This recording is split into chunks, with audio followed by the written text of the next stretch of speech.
This Deathworld was uninhabitable until the humans showed up. The massive crystal viewing chamber of the Galactic Federation headquarters buzzed with activity as officials from a dozen worlds hurried between holographic displays. At the center of it all stood Senior Counselor Tay, his silver-blue scales catching the light as he gestured toward the rotating image of a violent, storm-covered planet. GX-742 remains our greatest failure, Tay said, addressing the small group of high-ranking officials gathered around him. 3 decades of attempted colonization, and nothing to show for it except empty memorial halls. The planet slowly turned before them, its atmosphere swirling with angry red clouds, surface barely visible beneath layers of toxic gas. Lightning storms larger than some moons crackled across its hemisphere. Beautiful in its way, remarked Administrator Jin, her feathered crest rising slightly as she stepped closer to the display. Unlike Tay's reptilian features, Jin's avian heritage gave her a sharp-eyed intensity. All that untapped potential. Tay made a dismissive sound. Beauty that kills isn't beauty at all. The mining consortium has lost more extraction teams on GX-742 than on any other world. The gravity alone crushes standard equipment within days. The atmosphere corrodes metal. The native creatures... He shuddered, scales rippling. Well, you've seen the footage. The gathered officials nodded solemnly. Everyone had watched the final transmissions from previous missions, massive predators tearing through reinforced barriers, colonists screaming as acid rain dissolved their protective suits, violent storms launching shelter pods into the air like toys. Yet the mineral readings remain the most promising in the sector, Jin persisted, bringing up a secondary display showing deep-layer scans. Quadruple the concentration of rare earth elements compared to our current mining operations. Enough fusion material to power the Federation for centuries. Irrelevant, Tay snapped, waving away the mineral display. 17 separate colonization attempts by 12 different species have failed, all personnel lost, equipment destroyed. The Federation Council voted unanimously last cycle to classify GX-742 as permanently uninhabitable. The chamber fell silent as officials absorbed this final judgment, until the heavy doors at the far end burst open. Communications Officer Day rushed in, his insectoid body moving with unusual haste, antenna twitching wildly in what everyone recognized as extreme agitation. Counselors, administrators, Day called, mandibles clicking rapidly as he fought to control his breathing. Forgive the interruption, but we've intercepted communications from GX-742. The room erupted in confusion. Tay raised his hands for silence. Impossible, he said. All beacons went silent over 2 cycles ago. There's nothing left to transmit. That's just it, Day replied, connecting his personal device to the main display. These aren't automated transmissions from our equipment. These are new communications. From a colony that appears to be functional. The holographic display shifted, showing grainy footage of structures unlike any Federation design.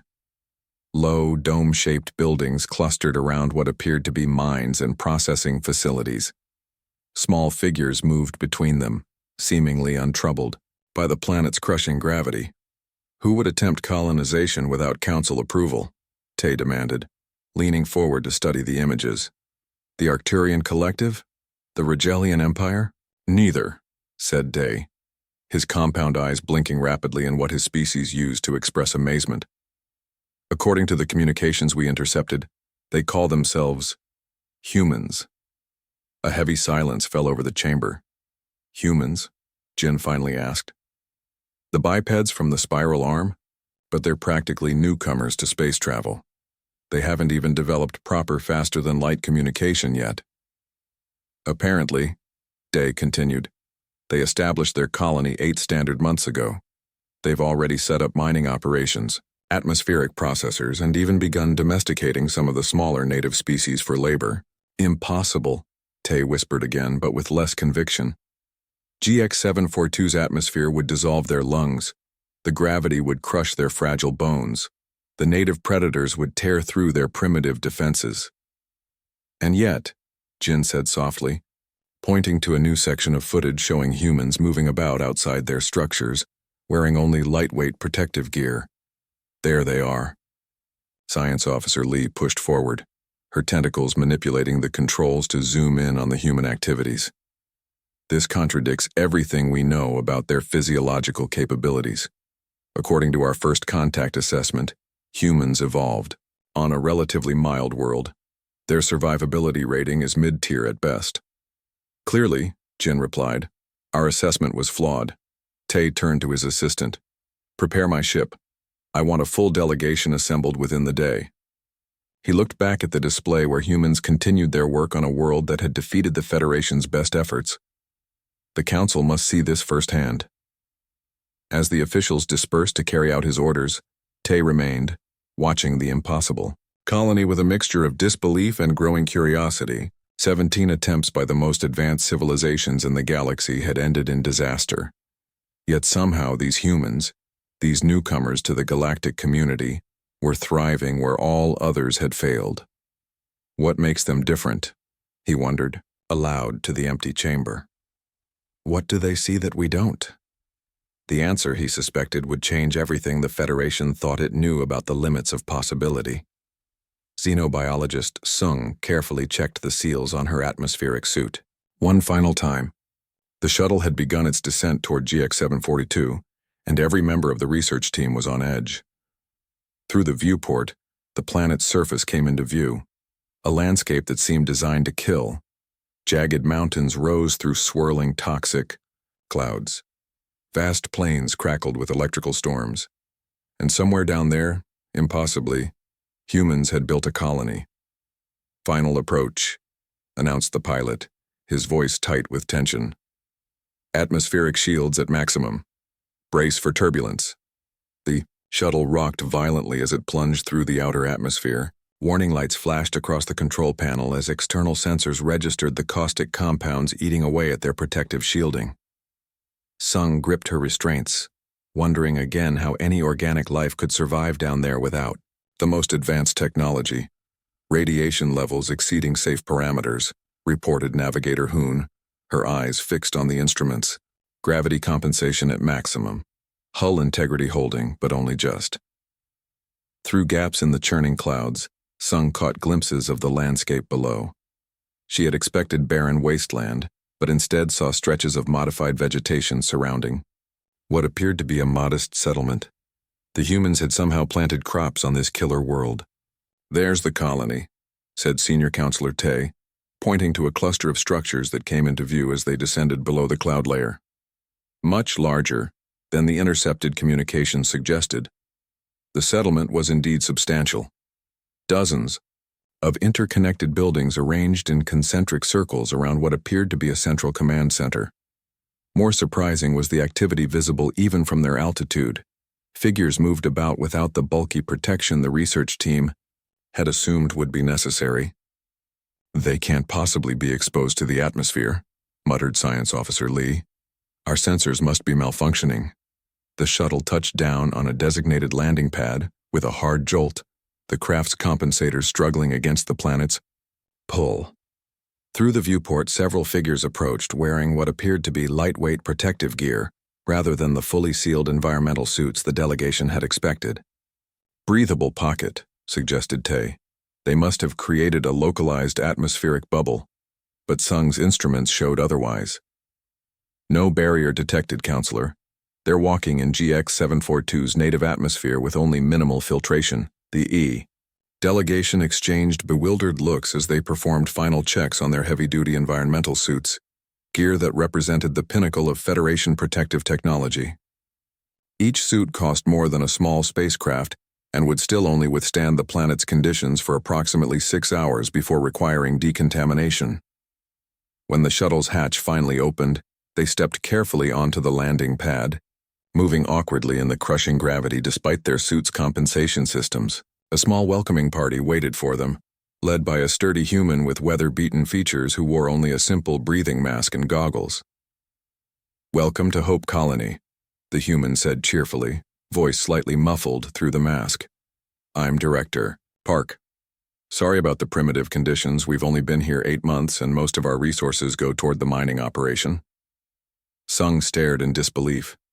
The human stood easily in gravity that made her feel as though she were carrying another person on her shoulders, despite her suit's advanced systems. 8 months? She couldn't hide her astonishment. Without external support? Park laughed, the sound surprisingly warm in this hostile world. We've faced worse environments on Earth. The gravity here is comparable to our homeworld's polar regions during Serta. In seasons, and the toxins in the air are filterable with the right technology. He gestured to his simple mask. This removes enough of the harmful elements. Our bodies can handle the rest. Impossible, muttered Science Officer Lee. Our studies of human physiology. We're probably based on our space station representatives, Park interrupted with a smile. They're diplomats, not colonists. The people here are descendants of Earth's harshest environments, high-altitude settlements, deep mining communities, extreme weather zones. We're built differently. As the delegation followed Park toward the main settlement, Sung noticed something, even more surprising than the humans' adaptation to the environment. Along the perimeter of the colony, she spotted what appeared to be domesticated versions of the planet's notorious predators, creatures that had torn through Federation security forces in previous colonization attempts. Are those? She began, pointing to the 6-limbed beasts patrolling alongside human handlers. Ridgebacks, Park confirmed proudly. Nasty when wild, but surprisingly intelligent and loyal once bonded. They can smell gas pocket buildups before our instruments detect them. Saved 3 mining teams last month. The delegation moved through the colony in stunned silence, observing humans working in conditions that had killed countless Federation explorers.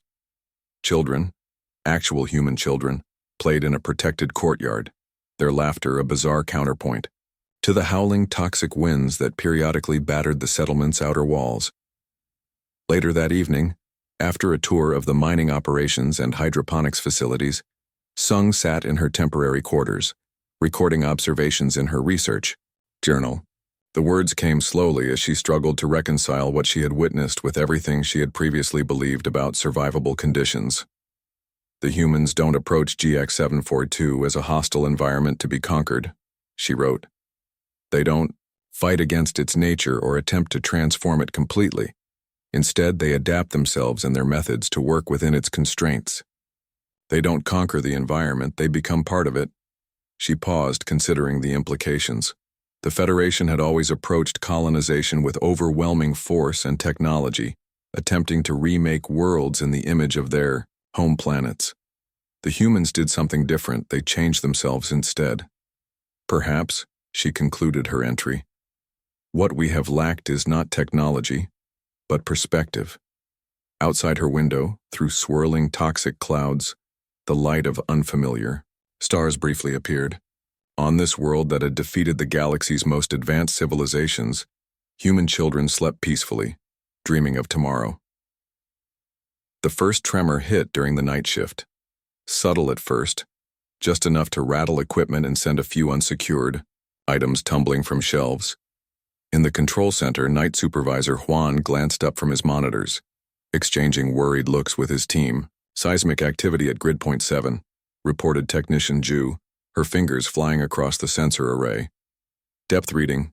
That can't be right. She recalibrated her equipment, frowning.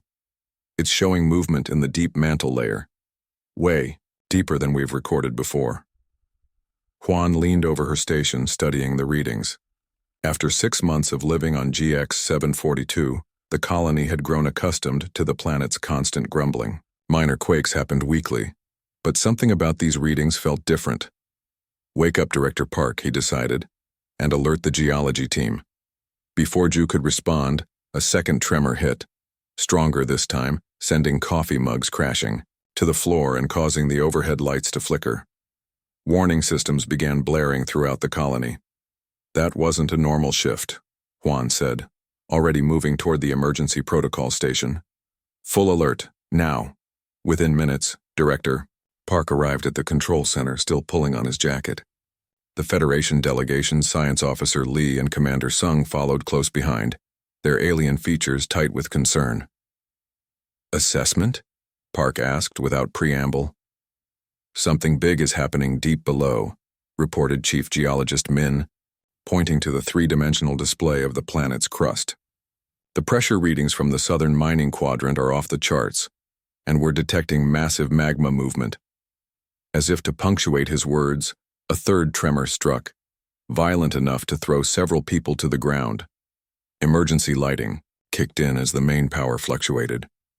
"We need to evacuate the southern residential pods," Park ordered. "Move everyone to the central hub and get the mining teams back immediately." Commander Sung stepped forward, her environmental suit making her movements awkward despite the colony's gravity compensators. "Director Park, the Federation ship in orbit is detecting unprecedented tectonic instability. This appears to be the beginning of a major geological event." "How major?" Park asked, helping a fallen staff member back to her feet. Lee brought up additional data on her personal device. "According to our models, the planet's crust in this region is becoming dangerously thin. Magma upwelling suggests imminent volcanic activity on a scale that—" She paused, seemingly reluctant to continue. "That what?" Park pressed. "That exceeds anything in our historical records for habitable worlds," she finished quietly. "The Council has authorized immediate evacuation of all personnel. Federation ships are already en route." Park opened his mouth to respond when the colony's structural integrity alarms began shrieking. A massive tremor, far stronger than the previous ones, rocked the entire settlement. Ceiling panels crashed down. Support beams groaned under sudden stress. "Everyone out," Park shouted as cracks began spreading across the control room floor. "Move to emergency shelter Alpha." They barely made it outside before the control center's roof partially collapsed. All around them, the colony was in chaos. The ground heaved, like a living thing. In the distance, massive fissures opened across the landscape, venting superheated gases into the already toxic atmosphere. The sky darkened as ash and debris were thrown skyward. "Southern Quadrant reports critical structural failure," shouted Communications Officer Yoon, holding a portable transmitter to her ear.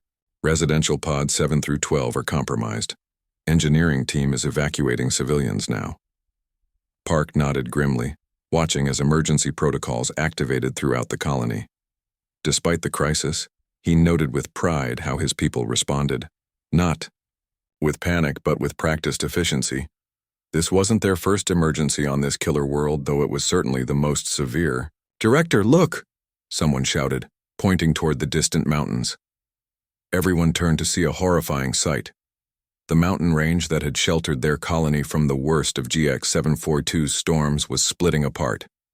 Massive chunks of rock tumbled down its sides as a bright orange glow emerged from within. Even from kilometers away, they could feel the heat. "The planet is tearing itself apart," whispered Science Officer Lee. "This is beyond catastrophic." For the next 4 hours, the situation deteriorated rapidly. 3 more residential sections collapsed. The main power plant went offline. Toxic gas concentrations rose to levels that even the colonists' enhanced filtration systems struggled to handle. And still the ground continued to shake as lava fountains erupted from newly formed fissures, some frighteningly close to the colony's perimeter. In emergency shelter Alpha, the remaining colony leadership and the Federation delegation huddled around emergency lighting, faces grim as they assessed their options. "Evacuation ships will arrive within 6 hours," Commander Sung announced, trying to keep her voice level despite the constant tremors that shook the shelter. "The Council has allocated enough transport capacity for all colonists and essential equipment." The room fell silent except for the distant rumbling of the planet's crust tearing itself apart. Park looked around at the faces of his team, exhausted, soot-streaked, but undefeated. Then he shook his head. "We're not leaving." "Commander." Sung blinked all 4 of her eyes in shock. "Director Park, perhaps I wasn't clear. This geological event will almost certainly destroy your entire colony. There's a very real possibility the entire region may become molten crust within days." "I understand the situation perfectly," Park replied calmly. "But we didn't come all this way to run at the first major setback." Engineer Kang stepped forward, unrolling a set of blueprints across the makeshift table. "We've been modeling something like this since we first detected the unusual mantle activity 3 months ago. The volcanic material. It's exactly what we need." "Need?" echoed Lee incredulously. "For what purpose?" "Construction," Kang said, as if it were obvious.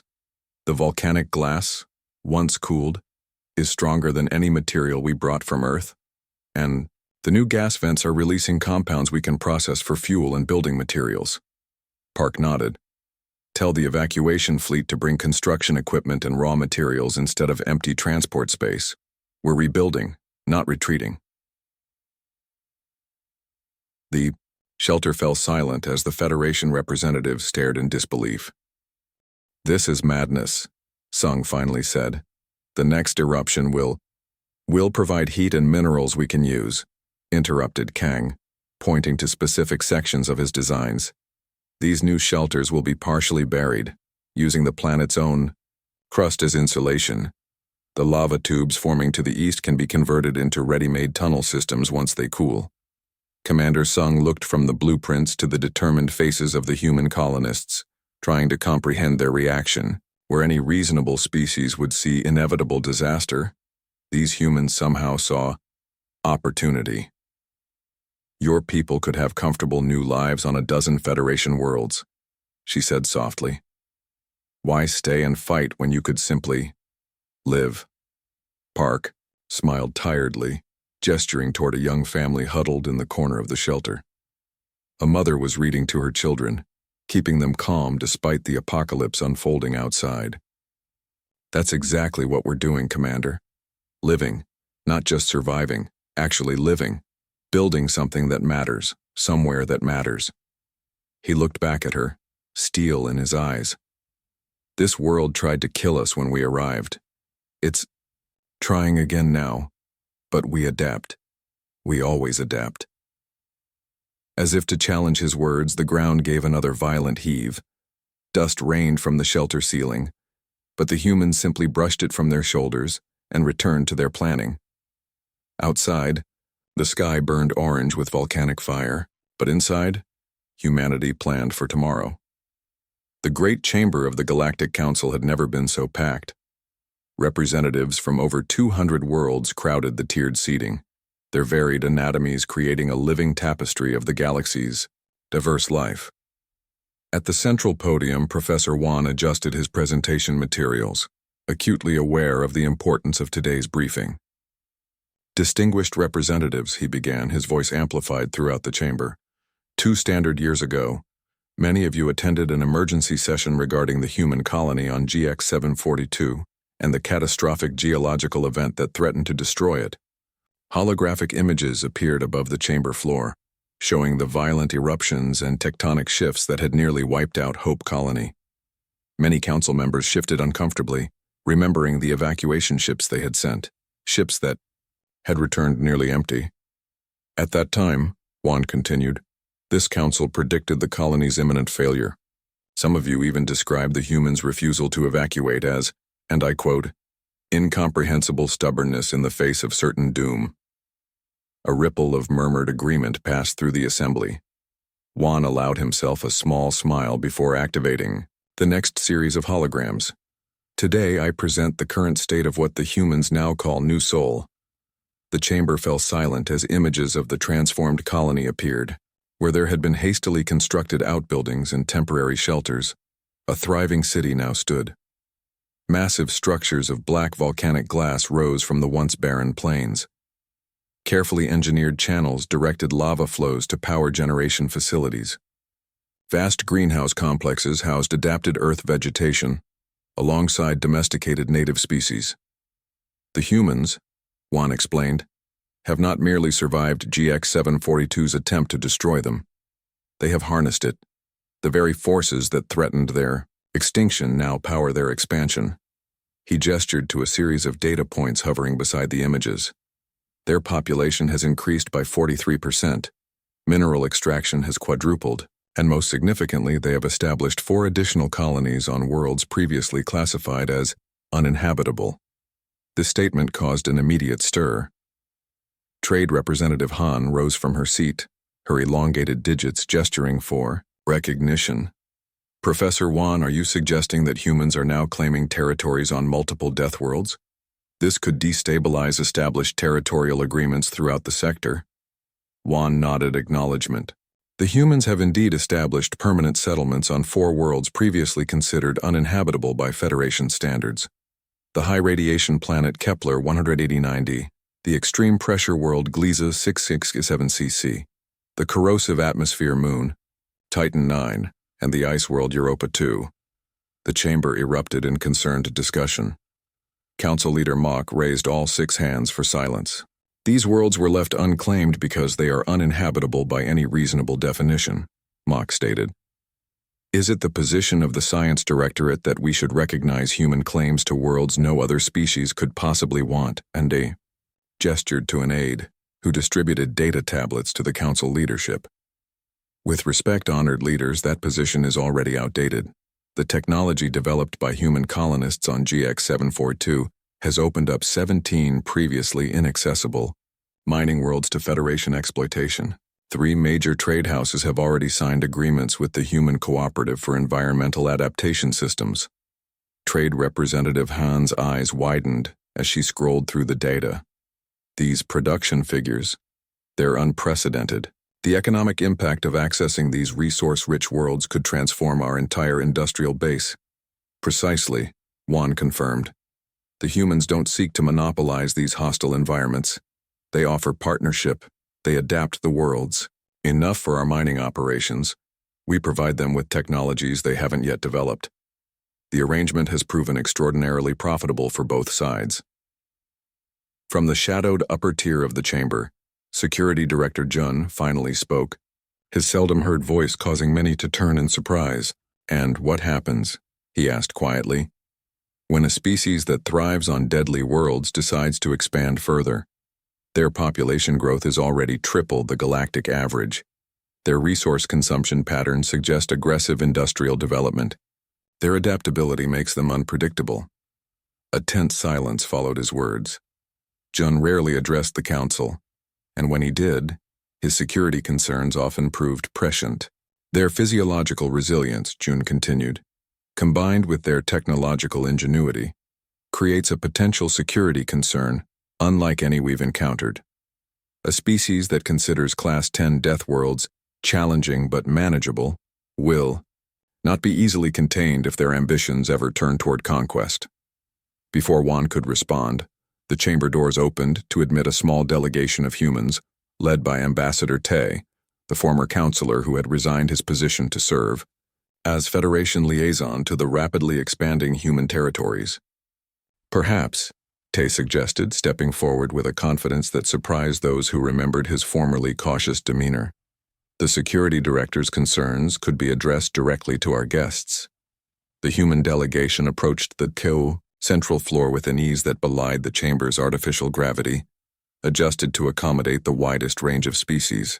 The lead human, a woman of middle years with calm eyes and graceful movements, bowed slightly to the assembled council. Distinguished representatives, she began without introduction. I understand your concerns. Until recently, we were unknown to you, newcomers to a community of stars your civilizations have traveled for millennia. Now we appear on worlds you considered impossible to inhabit, developing technologies you hadn't considered necessary. From your perspective, we must seem unpredictable. She gestured toward the holographic images still displaying New Sol. But look closely at what we've built. Do you see weapons platforms? Invasion fleets? Military installations? No. You see homes, greenhouses, schools for our children, power plants to sustain life, not end it. The human turned toward Security Director Jun. We expand to these deadly worlds not because we harbor ambitions of galactic domination, but because they're the only worlds left for us. The habitable planets were claimed long before we achieved spaceflight. Rather than challenge those ancient claims, we adapted to worlds no one else wanted. Jun's expression remained impassive, but he inclined his head slightly in acknowledgement of her point. Ambassador, Tay stepped forward again. The Federation Science Directorate proposes a formal partnership program. Human adaptation specialists will work alongside Federation terraforming experts to develop new approaches to world shaping. In exchange, humans will receive privileged access to Federation transportation networks and communication technology. Trade Representative Han was already nodding enthusiastically. The Economic Committee supports this proposal. Initial projections suggest a 13% increase in gross galactic product within the first cycle alone. The council chamber buzzed with discussion as representatives consulted with their delegations. Even Security Director Jun appeared, deep in thought rather than immediately opposed. Council Leader Mock finally raised hands for silence again. We will need time to consider all implications of this proposed partnership. But it seems clear that the human presence in our community has already begun reshaping our understanding of possibility. As the session adjourned, Professor Wan gathered his materials, watching the human delegation engage effortlessly with curious representatives from a dozen worlds. What had begun as a scientific curiosity, a doomed colony on an impossible world, had transformed into perhaps the most significant development in interspecies relations in centuries. The humans hadn't just survived their Deathworld. They had transformed the very concept of what survival meant for the entire galaxy. The shuttle descended through GX-742's upper atmosphere, its reinforced hull vibrating against the planet's perpetual storms. Inside, Federation Ambassador Young gripped her seat restraints, fighting the rising anxiety that threatened to overwhelm her diplomat's composure. She had visited dozens of worlds during her long career, but never one classified as a Class 10 Deathworld. Approaching final descent vector, announced the human pilot, her voice remarkably calm considering the violent turbulence buffeting the craft. New Soul Control has cleared us for landing pad 3. Young forced herself to look through the viewport. The swirling toxic cloud suddenly parted, revealing a sight that made her forget her fear entirely. A city sprawled below them, not the desperate collection of survival pods she had half expected, but a vast, integrated metropolis that worked with the planet's deadly nature rather than against it. Channels of flowing lava created a glowing network between districts, providing both power and heat. Structures built from black volcanic glass rose like crystalline growths from the rocky landscape, their surfaces engineered to withstand the constant acidic rainfall. Most surprising were the vast green spaces, carefully engineered biodomes where plants from Earth now grew alongside adapted native species. First time? Asked a voice beside her. Young turned to find Governor Jin watching, her with a knowing smile.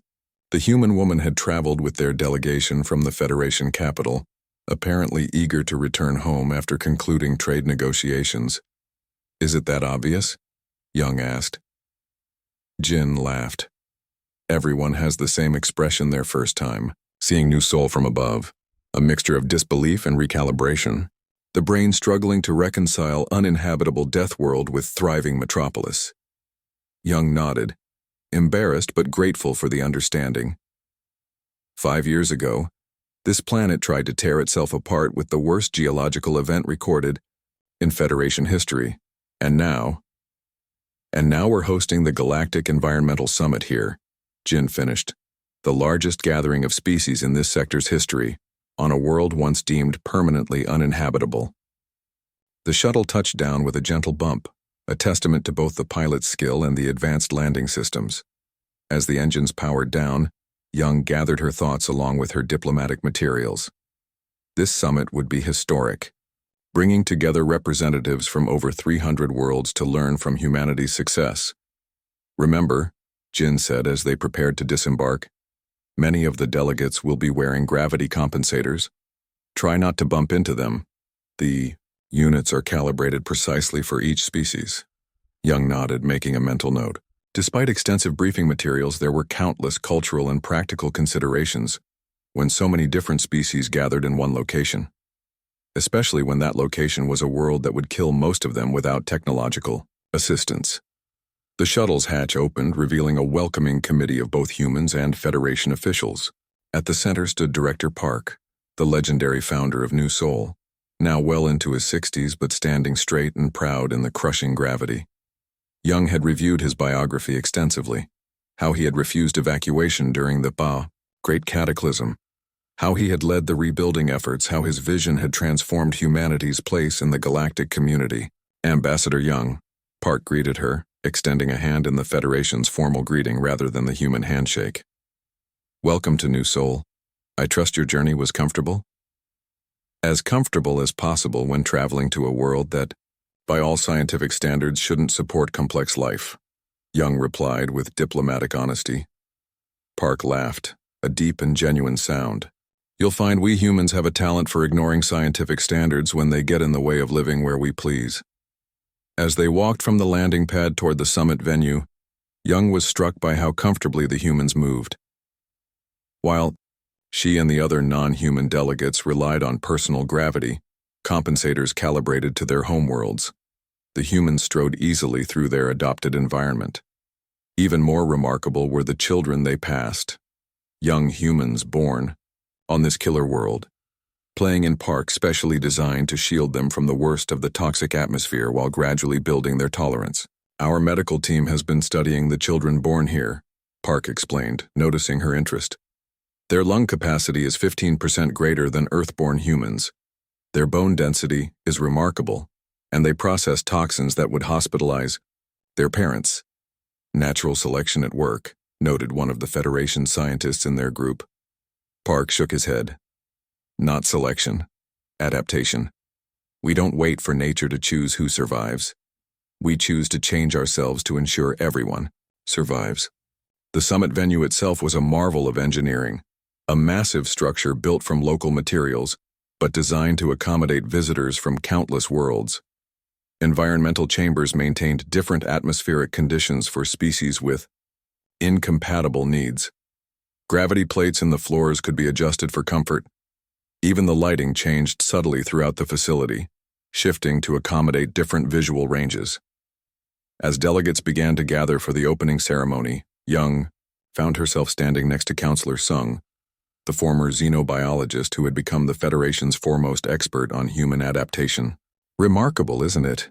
Sung said quietly, her compound eyes taking in the diverse gathering. 5 years ago, I came here expecting to document a failed colony. Instead, I witnessed the beginning of a revolution in how we approach hostile environments. Young nodded. The Federation's terraforming projects take decades, even centuries, to render worlds marginally habitable. Humans simply adapt themselves instead. That's the fundamental shift in thinking, Sung agreed. For millennia, spacefaring species have approached colonization with the same question. How do we change this world to suit us? Humans ask, how do we change ourselves to suit this world? The chamber lights dimmed, signaling the start of the ceremony. Director Park took the central podium, his weathered face projected on large displays throughout the venue so all could see. Distinguished delegates, he began. 10 years ago, I led a small team of desperate colonists to this world. We came because we had no choice. The habitable worlds were already claimed, their resources allocated centuries before humanity reached the stars. What remained were the worlds no one wanted, the killers, the toxic wastelands, the impossible cases. He gestured to the vast chamber around them. Look at what necessity taught us to build. Look at what impossibility challenged us to create. Park's speech continued, detailing the technological innovations born from New Soul's harsh realities. Atmospheric processors now used on dozens of worlds, gravity adaptation techniques that had revolutionized space medicine, construction materials, engineered to withstand conditions once thought unsurvivable. But it was the final part of his address that caused Young to truly understand the paradigm shift humanity represented. Many of you have traveled here seeking our secret, Park said, his voice softening. You've studied our technology, examined our physiology, analyzed our genetic adaptations. These are important components of our success, but they miss the essential truth. He paused, making eye contact with various delegates before continuing. Our strength isn't in our tools or our bodies, it's in our perspective. Where you saw certain death, we saw difficult challenge. Where you saw uninhabitable wasteland, We saw untapped opportunity. When disaster struck, we didn't see it as failure. We saw it as information. Around the chamber, Young noticed many delegates nodding in understanding. Others looked skeptical, particularly representatives from the oldest spacefaring civilizations. Humans. Don't conquer worlds, Park continued. We join them. We don't fight the storm, we learn to dance with it. We don't curse the toxic atmosphere. We discover what valuable compounds it contains. We don't fear the crushing gravity. We let it strengthen our bones. As the speech concluded and the assembled delegates broke into discussion groups, Young found herself wandering toward one of the massive viewports overlooking the city. Outside, one of GX-742's notorious acid storms was rolling in, lightning flashing within swirling toxic clouds, yet the city below continued functioning normally, its systems designed to harvest the storm's energy rather than merely withstand its fury. "Beautiful, isn't it?" said a voice beside her. Young turned to find a human child of perhaps 10 years, standing at the viewport watching the storm with obvious delight. "You find the storms beautiful?" Young asked, genuinely curious. The child nodded enthusiastically. "The purple lightning means there's high concentrations of thorium compounds in the upper cloud layer. We'll get good energy yields today." Young blinked in surprise at the casual expertise. "You don't fear them? The storms?" The child looked puzzled. "Why would I? They're just part of home." She pressed a small hand against the reinforced glass. "My teacher says that on other worlds people try to control the weather. That seems so strange." Before Young could respond, the child was called away by her parent, leaving the ambassador to contemplate this profound difference in worldview. To this child, born on a death world, the killer storms weren't threats to be eliminated. They were simply features of home to be understood and appreciated. Perhaps that Young realized was the true lesson humanity offered the galaxy. Not just technological solutions for surviving hostile environments, but a fundamental shift in how life approached adversity itself. Outside, the storm raged on. Inside, the future of galactic exploration was being rewritten, not by conquering the impossible, but by embracing it.